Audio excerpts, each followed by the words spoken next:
विद्यार्थियों, आज की कक्षा में हम जो हमारा पूर्व का विषय है, जो हमने विगत कक्षा में पढ़ा था उपसर्ग, उसके जो उदाहरण हैं उनके बारे में हम आज की कक्षा में अध्ययन करेंगे। और आज हमारा विषय है उदाहरणानि। ये किसके उदाहरण है विद्यार्थियों? उपसर्ग के उदाहरण हैं। तो चलिए विद्यार्थियों, हम हमारी कक्षा शुरू करते हैं और उदाहरणों के बारे में अध्ययन करते हैं। विद्यार्थियों, मुझे आशा है कि आपने जो हमारा जो उपसर्ग का विषय था, उपसर्ग के विषय के बारे में आपने जाना कि किस प्रकार से धातु और कृत प्रत्ययों से पूर्व उपसर्ग का प्रयोग किया जाता है। तो आज की कक्षा में हम जो हमारे 22 उपसर्ग हैं, प्रादि हैं, उनके बारे में जानेंगे और उनके जो क्रमशः उदाहरण हैं उनको हम समझेंगे। तो विद्यार्थियों, आपको यहाँ दृष्टि रखनी है कि किस प्रकार से हमें उपसर्ग छांटना है, अर्थात उपसर्ग को भिन्न करना है अपने पद से, या हमें उस पद के अंदर यह देखना है कि इस पद के अंदर कौन सा उपसर्ग है। विद्यार्थियों, हम क्रम से 22 प्रादियों का अध्ययन करेंगे और उन 22 प्रादियों के जो उदाहरण हैं उनको क्रमशः समझने का प्रयास करेंगे। देखिए विद्यार्थियों, आपकी दृष्टि इसी तरफ बनी रहेगी तो आप जो उपसर्ग की प्रक्रिया है उसको समझ पाएंगे, उसको जान पाएंगे। चलिए, हमारे पास में विद्यार्थियों जो लिखा हुआ है सर्वप्रथम वह है 1 नंबर, अर्थात प्र। प्र क्या है विद्यार्थियों? प्र प्रादि का एक अंश है और सर्वप्रथम इसी का ही नाम हमारे पास में आता है। अब यह यदि अगर किसी धातु या कृत प्रत्यय से पूर्व लगता है तो यह हो जाता है उपसर्ग, अन्यथा यह क्या रहेगा? अव्यय। अब एक तरफ विद्यार्थी हमारे पास पद है और दूसरी तरफ हमारे पास उपसर्ग है, अर्थात पद हमारे पास लिखे हुए हैं और उपसर्ग हमें इसमें से चुनना है और फिर उसके बाद में लिखना है। देखिए, पहला उदाहरण प्रकट है। प्रकट है के अंदर विद्यार्थियों कौन सा उपसर्ग है? प्र उपसर्ग है। और अगला पद है हमारे पास में प्रकार है। प्रकार है के अंदर कौन सा उपसर्ग है? प्रकार है के अंदर भी विद्यार्थियों प्र उपसर्ग है। प्रकाश है। प्रकाश है के अंदर कौन सा उपसर्ग है? प्र। प्रकृष्ट। प्रकृष्ट है के अंदर कौन सा उपसर्ग है? प्र। और प्रणाम के अंदर कौन सा उपसर्ग है? प्र। अर्थात हमने जो हमारा पहला प्र है उसके जो उदाहरण हैं उनको हमने देखा कि सर्वप्रथम हमारे पास प्रकट है, प्रकार है, प्रकाश है, प्रकृष्ट है, प्रणाम है। इन सभी पदों के अंदर प्र उपसर्ग है। अब विद्यार्थियों, आपको ऐसा लग रहा होगा कि आपने वहाँ पर प्र लिख दिया और उसके बाद में पद दे दिए तो सभी पदों के अंदर तो प्र उपसर्ग ही होगा, लेकिन नहीं विद्यार्थियों, कई जगह इससे भी भिन्न होगा। देखिए, हम आगे के उदाहरणों में उसको देखेंगे। हमारे पास में दूसरा है विद्यार्थियों परा। परा। अब परा के अंदर हम जो हमारे पद हैं उनमें से हम छाटेंगे कि कौन सा उपसर्ग है। पराक्रम। पराक्रम के अंदर कौन सा उपसर्ग है? परा। पराजय।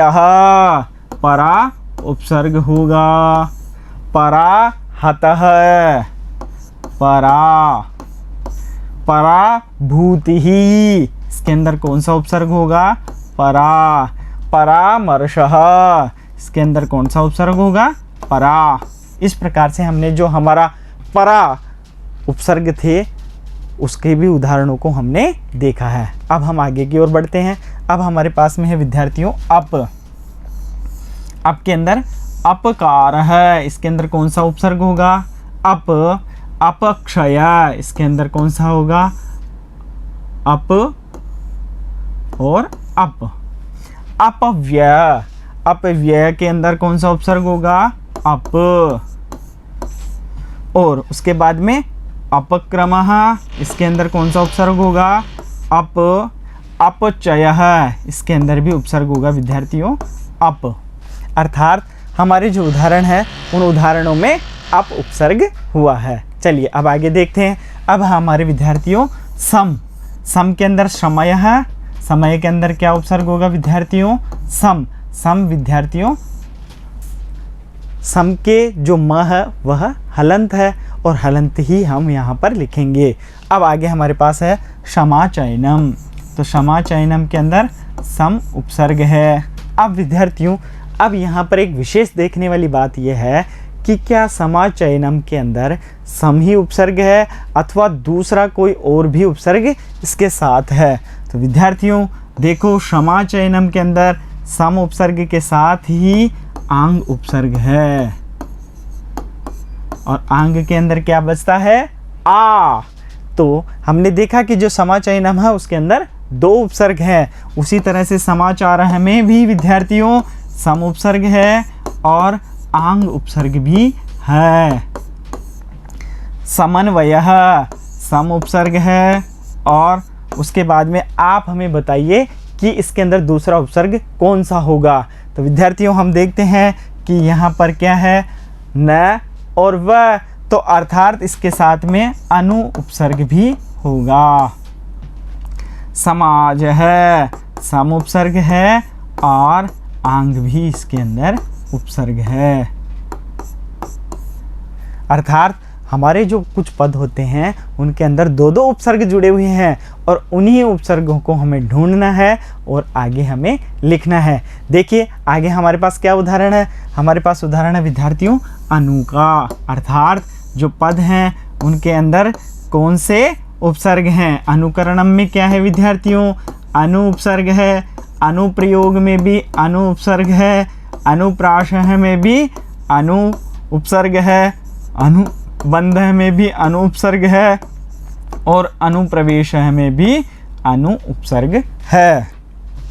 फिर से एक बार देखिए, कहीं ये नहीं हो कि हमारे पास दूसरा भी उपसर्ग हो और हमें पता नहीं चले। तो विद्यार्थियों है जहाँ पर अनुप्रयोग है वहाँ पर अनु के साथ में प्र उपसर्ग भी है। अब आपको उस समय यह ढूंढना है कि इसके अंदर कौन कौन से उपसर्ग हैं। हाँ, लेकिन यह आपको ध्यान रखना है कि कहीं धातु रूप को ही आप उपसर्ग तो नहीं मान रहे हो, तो उसका आप विशेष तौर पे ध्यान रखें और देखते रहें कि कहाँ तक उपसर्ग है या नहीं है। चलिए हमारे पास में आगे है विद्यार्थियों अव। अवकर्तनम में अव उपसर्ग है। अवकाशः में अव उपसर्ग है। अवकृष्ट के अंदर अव उपसर्ग है, और अवगमनम के अंदर अव उपसर्ग है, और अवतरणम में भी अव उपसर्ग है।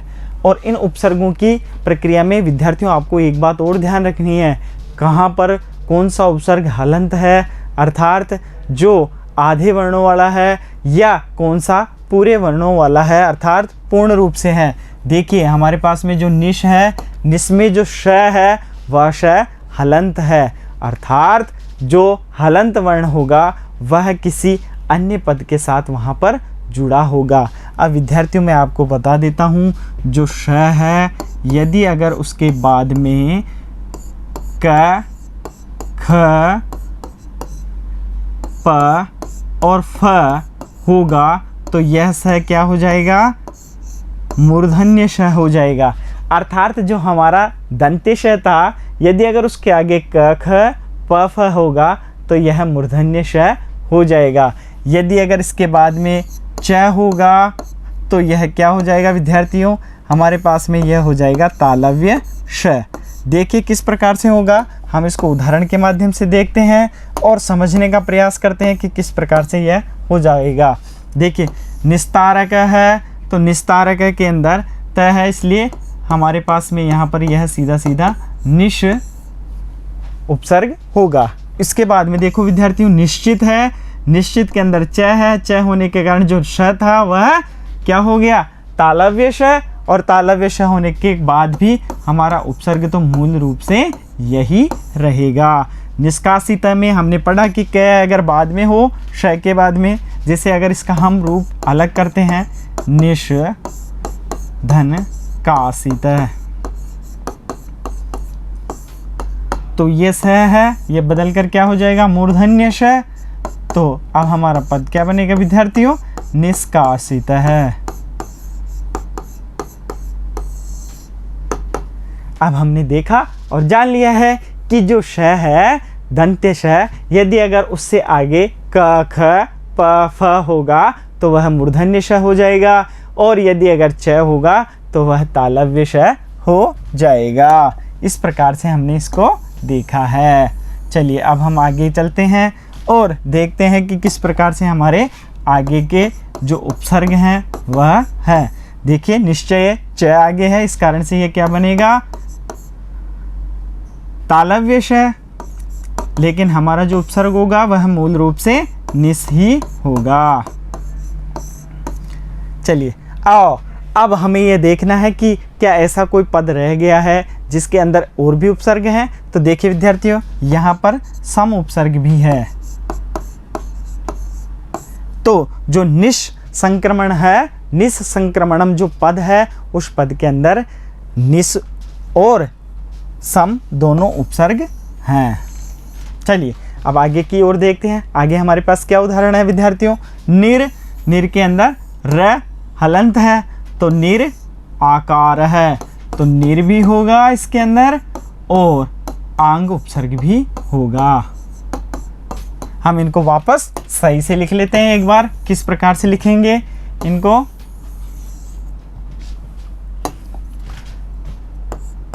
देखिए, निर और क्या होगा? आंग। निरभ्यास है, इसके अंदर भी क्या होगा विद्यार्थियों? निर उपसर्ग होगा।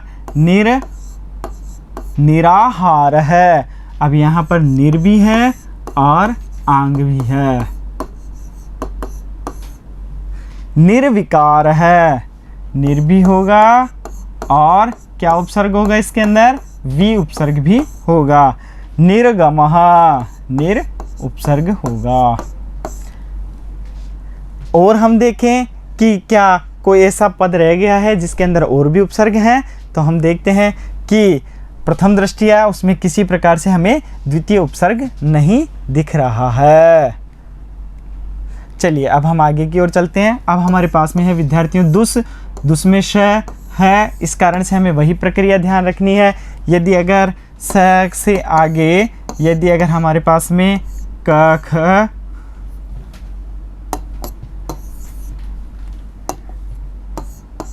क ख प या फ होगा तो यह हमारा श क्या हो जाएगा विद्यार्थियों?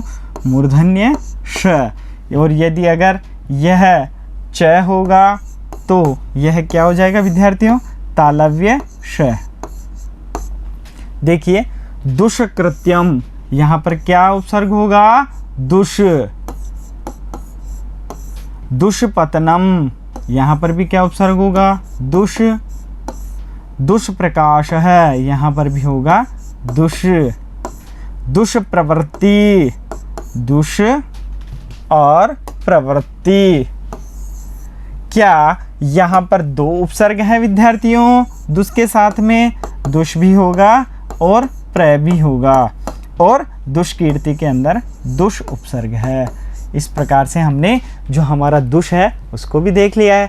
आगे की ओर चलते हैं। आगे हमारे पास में है विद्यार्थियों दुर, दुर्गति हमारा पहला पद है, इसके अंदर क्या होगा? दुर, दुर, दुरतिक्रमः, तो दुर, दुराचार में दुर और आंग।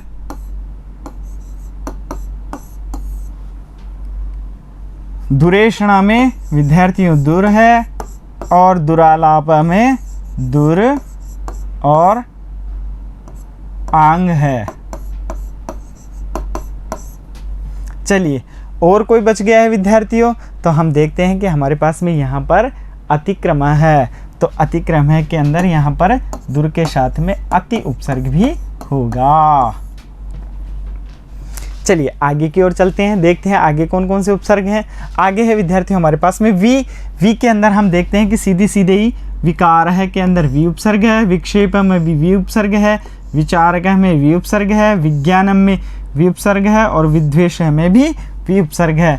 अर्थात जो हमारे सारे पद हैं उनके अंदर कौन सा उपसर्ग है? वी उपसर्ग है। कौन सा उपसर्ग है विद्यार्थियों? वी उपसर्ग है। चलिए, वी के बाद में अब हमारे पास में क्या आता है? वी के बाद हमारे पास में आता है विद्यार्थियों आंग उपसर्ग। आंग के अंदर ग की संज्ञा होती है और हमें सिर्फ आ ही दिखाई देगा। तो आकृति के अंदर क्या है? आ। आक्रमणम के अंदर क्या होगा विद्यार्थियों? आ। आचार में आ, आराम में आ और आपत्ति में आ। तो सभी के अंदर कौन सा उपसर्ग है विद्यार्थियों? इन सभी के अंदर आंग उपसर्ग है। क्या है विद्यार्थियों? आंग उपसर्ग है। हम सभी के आगे लिख देते हैं।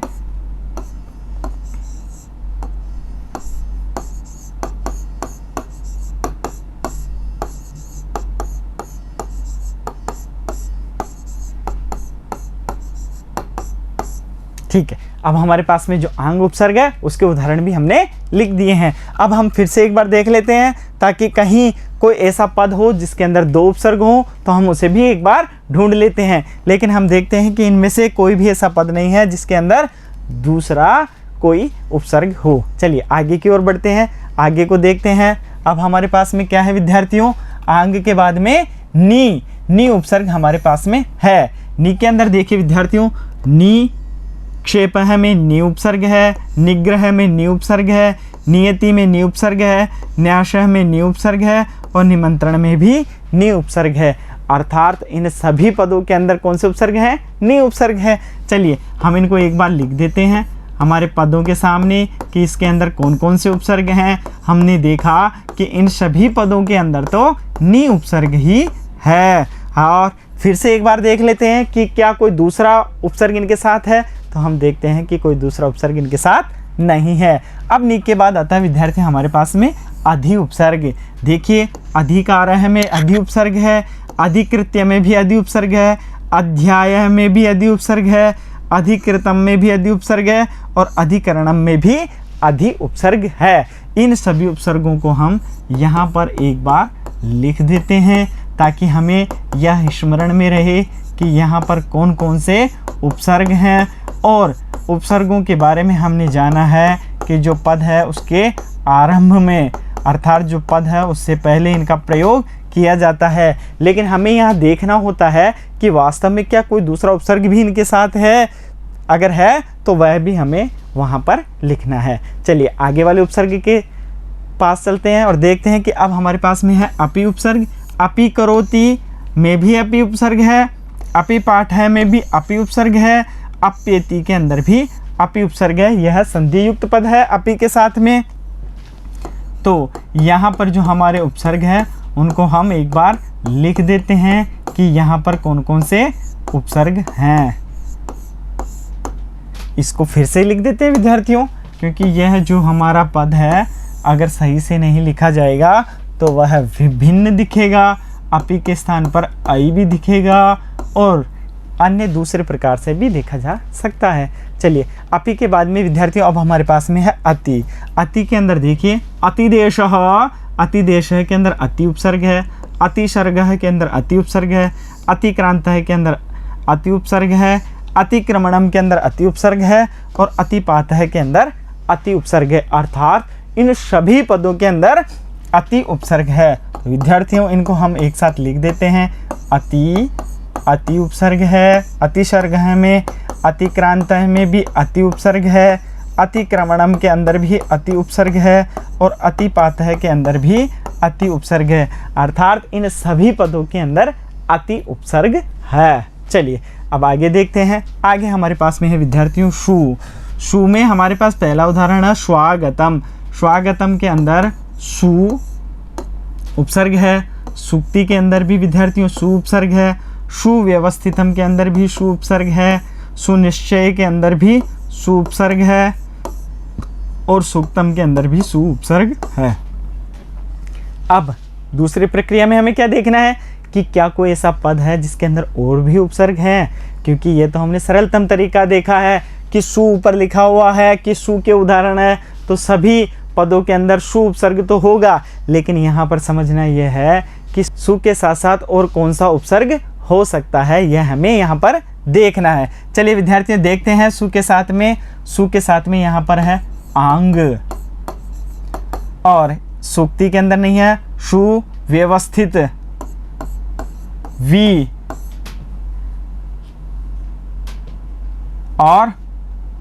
और है क्या विद्यार्थियों, नहीं है। उसके बाद में यहाँ पर होगा नी और सूक्तम में कोई और दूसरा उपसर्ग नहीं है। यहाँ पर हमने इनको गलत लिख दिया था, अब इनको वापस सही कर देते हैं। सुव्यवस्थित के अंदर वी, सुनिश्चय के अंदर नी। चलिए विद्यार्थियों, यहाँ पर अव भी उपसर्ग होगा, सुव्यवस्थित के अंदर स्थित पद होगा। उसके बाद में हम अलग अलग छांट लेते हैं, सु भी होगा, वी भी होगा और अव भी होगा। इस प्रकार से यहाँ पर 3 उपसर्ग होंगे। चलिए आगे देखते हैं आगे वाले उदाहरणों में क्या है। आगे वाले उदाहरणों में विद्यार्थी देखिए, उद है और उद के क्या क्या उदाहरण है। जब भी उद हमारे पास में उपसर्ग आएगा तो हमारा जो उदाहरण आएगा वह अक्षर उत के रूप में लिखा हुआ आएगा, पर विद्यार्थियों मूल रूप से वहाँ पर उद उपसर्ग होगा। देखिए उत्सव के अंदर कौन सा उपसर्ग है, उत्सव के अंदर उद उपसर्ग है। उसी प्रकार से उत्पन्न के अंदर भी उद उपसर्ग है। उत्पत्ति के अंदर भी उद उपसर्ग है। उद्गमनम के अंदर भी विद्यार्थियों उद उपसर्ग है। उद्गमनम नहीं है, उद्गमा है, लेकिन यदि अगर उसको पुल्लिंग के अंदर बनाएंगे या नपुंसक लिंग के अंदर बनाएंगे तो उद्गमनम भी रूप बनेगा। और उद्गमा के अंदर क्या होगा, उद उपसर्ग है। उत्थानम के अंदर भी उद उपसर्ग होगा। इस प्रकार से हमने देखा कि हमारे जो उद है उसके उदाहरण हमने देखे। अब हमारे पास में अगला उदाहरण क्या है विद्यार्थियों, अभी। अभिघातय के अंदर क्या होगा, अभी होगा उपसर्ग। अभिजातय के अंदर भी अभी उपसर्ग होगा। और जो अभिनीत है उसके अंदर भी अभी उपसर्ग होगा। अभ्यासय के अंदर भी अभी उपसर्ग होगा। और जो अभ्यागम है उसके अंदर भी अभी उपसर्ग होगा। और जो अभ्यागम है उसके अंदर देख लीजिए एक बार, क्या वास्तव में अभी उपसर्ग ही है या आंग उपसर्ग भी होगा। तो विद्यार्थियों अभी के साथ में आंग भी होगा। अब हमारा जो अगला है विद्यार्थियों प्रति। हम देखते हैं कि पद है हमारे पास में, प्रतिगमनम के अंदर प्रति है, प्रतिपादक के अंदर भी प्रति उपसर्ग है, प्रतिक्रिया के अंदर भी प्रति उपसर्ग है, और प्रतिख्याति के अंदर भी प्रति उपसर्ग है, और प्रतिकृतम के अंदर भी प्रति उपसर्ग है। अर्थात इन सभी पदों के अंदर क्या उपसर्ग होगा विद्यार्थियों, प्रति। चलिए आगे देखते हैं हमारे पास में, आगे है विद्यार्थियों अभी। अब यहाँ पर अभी नहीं है विद्यार्थियों, यहाँ पर है परि उपसर्ग। परि के अंदर सर्वप्रथम देखिए, परिचित है के अंदर हमारे पास में है परि उपसर्ग, परिचितः। परिणय के अंदर भी परि है, और परित्याग के अंदर भी परि उपसर्ग है। परित्राणम के अंदर भी परि उपसर्ग है, और परिणामम के अंदर भी परि उपसर्ग है। परिणामः, और इन सभी के अंदर क्या उपसर्ग है, परि। परिचित है परि उपसर्ग, परिणय परि उपसर्ग, परित्याग परि उपसर्ग, परित्राणम परि उपसर्ग, और परिणामः में परि उपसर्ग है। चलिए विद्यार्थियों अब देखते हैं, अब हमारे पास में है उप। अब उप के अंदर कौन सा उपसर्ग है। अब हम देखते हैं कि जो उप उपसर्ग है उसके क्या क्या उदाहरण है।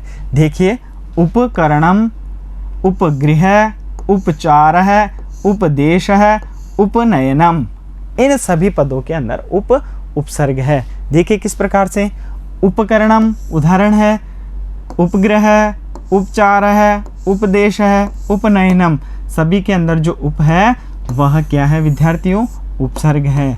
हम यहाँ पर इनको एक साथ लिख देते हैं कि यह उप उपसर्ग है। चलिए अब हमारे जो 22 उपसर्ग थे उन 22 उपसर्गों के उदाहरणों को हमने देखा है। अब हम जो हमारे गृह कार्य हैं उसको देखते हैं, और जो हमारे शेष बचे हुए उदाहरण हैं उनको देखने का प्रयास करते हैं। अर्थात अभी तक तो हमने जो क्रम से 22 प्रादि थे उन 22 प्रादियों के उदाहरणों को देखा।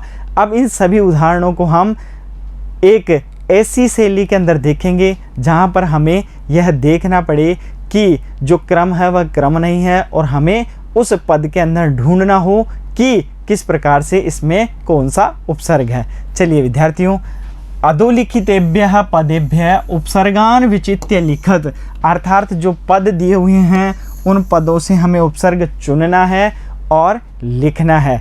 यह हमारा गृह कार्य है, और आपको यह इन पदों में से इनको ढूंढना है और लिखना है। तो विद्यार्थियों एक बार सरसरी दृष्टि से मैं आपको बता देता हूँ कि किस प्रकार से आप ढूंढोगे। जैसे यहाँ पर अवतारिता है तो यहाँ पर कौन सा उपसर्ग होगा, अव। विभाति के अंदर कौन सा होगा, वि। अभिभाषण, अभिभाषय के अंदर कौन सा होगा विद्यार्थियों, अभि। उद्भूता के अंदर उद। उपवसति के अंदर उप। आयाति के अंदर आ और विहरति के अंदर कौन सा उपसर्ग होगा? वी। लेकिन यह आपको अपनी अभ्यास पुस्तिका के अंदर इसी प्रकार से इस प्रश्न को लिखकर इनके उपसर्ग लिखने हैं। इसी प्रकार से जो शेष बचा हुआ है वह भी परिरक्षिता के अंदर परि, प्रकारः के अंदर प्र उपसर्ग है, अध्यास्ते के अंदर अधि उपसर्ग है, अतिशेते के अंदर अति उपसर्ग है, निषेधयति के अंदर निस उपसर्ग है, अनुकरोति के अंदर अनु उपसर्ग है, समलापः के अंदर सम उपसर्ग है और संस्कृतम के अंदर सम उपसर्ग है। यह तो हमने हमारे गृह कार्य को देखा है जिसे आपको करना है और अभ्यास पूर्वक आपको स्वयं से ही इसे करना है। चलिए एक और गृह कार्य आपके लिए है विद्यार्थियों कि अधोलिखितोपसर्गे धातु भी च पद निर्माणम कृत्वा लिखत। अर्थात हमने एक धातु ली है, वह गम धातु ली है, उसका हमने लट लकार प्रथम पुरुष एक वचन में रूप लिखा है गच्छति। उस गच्छति के साथ में इन उपसर्गों को हमें जोड़ना है और लिखना है। देखिए उदाहरण के तौर पर हमारे पास है गम धातु जिसका अर्थ होता है जाना, गम को गच्छ आदेश होता है और रूप बनता है गच्छति, लट लकार प्रथम पुरुष एक वचन के अंदर। अब हमें यह देखना है कि आगम जो आ उपसर्ग है, आंग उपसर्ग है, उसके साथ में गम धातु का रूप यदि अगर हमें बनाना है तो किस प्रकार से बनाएंगे? तो विद्यार्थियों गम धातु का हमें पता है गच्छति बनेगा और आ उपसर्ग लगेगा तो पद बनेगा आगच्छति। इस प्रकार से हमें सभी पद बनाने हैं। आगच्छति की तरह ही जैसे अव अगर उसमें उपसर्ग लगेगा तो क्या बनेगा, फिर उप लगेगा तो क्या बनेगा, अनु उपसर्ग लगेगा तो क्या बनेगा, और निर उपसर्ग गम धातु के साथ होगा तो क्या बनेगा, अधि उपसर्ग गम धातु के साथ होगा तो क्या रूप बनेगा। इस तरह से हमें रूप बनाने हैं और अभ्यास करना है कि किस प्रकार से उपसर्ग जो धातु के साथ हैं वह लगते हैं। तो विद्यार्थियों आज की कक्षा में हमने उपसर्ग के जो उदाहरण हैं 22 प्रादि हैं, उन 22 प्रादियों के उदाहरणों को हमने देखा है और समझने का प्रयास किया है कि किस प्रकार से एक ही पद के अंदर विभिन्न उपसर्ग हो सकते हैं। तो विद्यार्थियों आपको आशा है कि यह सारे उपसर्ग समझ में आ गए होंगे और आपकी जो समझने की अभिक्षमता और दृष्टि के आधार पर ही आप इन प्रश्नों को जो गृह कार्य हैं उनको हल करेंगे। यह ज़्यादा कठिन नहीं है, हमारी पाठ्यपुस्तक के भी उदाहरण है, इसलिए हमें यह करना होगा और हम इनको आसानी से कर पाएंगे ऐसा विचार करते हुए इन प्रश्नों को हल करना है। तो चलिए विद्यार्थियों अब हम हमारी जो कक्षा है आज के उपसर्गों की उसको यही पूर्ण करते हैं और नई कक्षा में हम नए विषय के साथ मिलेंगे। तब तक के लिए विद्यार्थियों धन्यवाद और मिलते हैं हम अगले वीडियो में एक नए विषय के साथ में।